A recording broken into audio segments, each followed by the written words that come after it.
When I reviewed Blazar's Cato lineup, the 40mm had been pushed back because of how challenging the design was. I finally got one of them in my hands, so let's see how it fares within the rest of the set and as a lens of its own merit. One of the challenges to overcome is the size of the anamorphic glass and the focusing system for such a wide focal length and large image circle. If you look at other 40mm anamorphics, full frame or not, they tend to have much larger fronts. This means that we're going to see some sort of compromise here.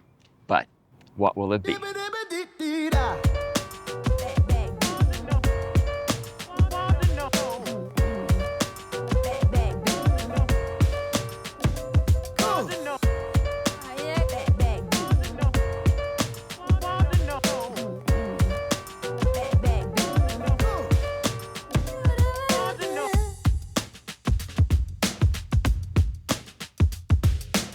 A quick recap. The Catos are Blazar's full-frame 2x anamorphic lenses. In comparison to what anyone might have expected when they hear full-frame anamorphics, the Catos are small and affordable. The rest of the set is made up of a 55mm, 85mm, and 125mm.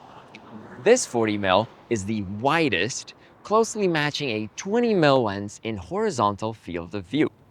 The 40mm has geared iris and focus rings that match the positioning on the other lenses in the set. You have focus markings in both metric and imperial, a 210-degree focus throw landing on mins at 55 centimeters or 1 foot 10 inches, which is not super close for the 40mm, but it's still much closer than the rest of the lenses in this set, and an achievement when taking into consideration all the other things that this lens is doing. Aperture goes all the way to T2, and the iris ring is too close to the mount for my taste. Filter threads are 86mm, and the front diameter is 95mm for clip-on matte boxes, while the rest of the set is 85mm. Blazar is being responsible when marketing this lens with an image circle of 28.8 by 24mm, meaning that you shouldn't expect any coverage past a 6 to 5 full frame height extract of the sensor. We can get away with 4x3 full sensor height, but we already start to see some funk on the sides.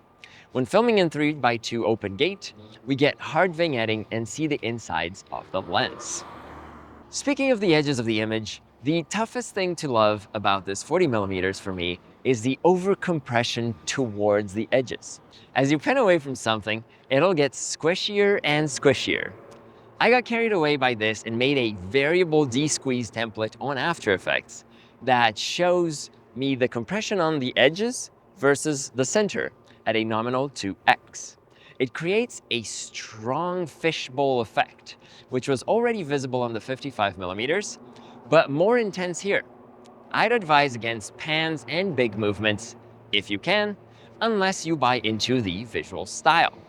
Focus breathing is not negligible either, with a noticeable change in focal length as we rack from mins to infinity. Price-wise, the Cato 40mm sells for $1,500 US. You can order them directly from Blazar or from B&H or your favorite retailer. The default mount is PL, and that can be swapped out for EF, if you like living an outdated life. PL is vastly superior to EF, it's safer, it's more versatile, it's an industry standard, among other qualities. Performance is not perfect. At T2, we got decent center sharpness, but noticeable degradation towards the sides. This comes from the lack of field flatness.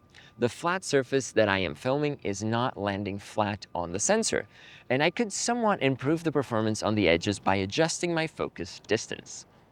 We also see a fair amount of astigmatism, being unable to match focus on the horizontal and vertical axis of the light, and some chromatic aberration at high contrast edges as we move away from the center. Exposure-wise, when wide open, we see a lot of variation from the center to the edges, and that improves as we stop down. This light fall-off helps accentuating the bubble effect caused by the overcompression on the edges. If you can afford, I'd say this lens performs best in the T2.8 to T4 range, where you get better resolving power, more field flatness, and slightly improved light fall-off.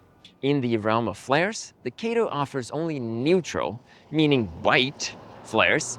No blue, no amber, just a whitish streak. It doesn't flare for everything, it's got decent resistance. My only criticism is that the green secondary flare is very noticeable. And that's nitpicking.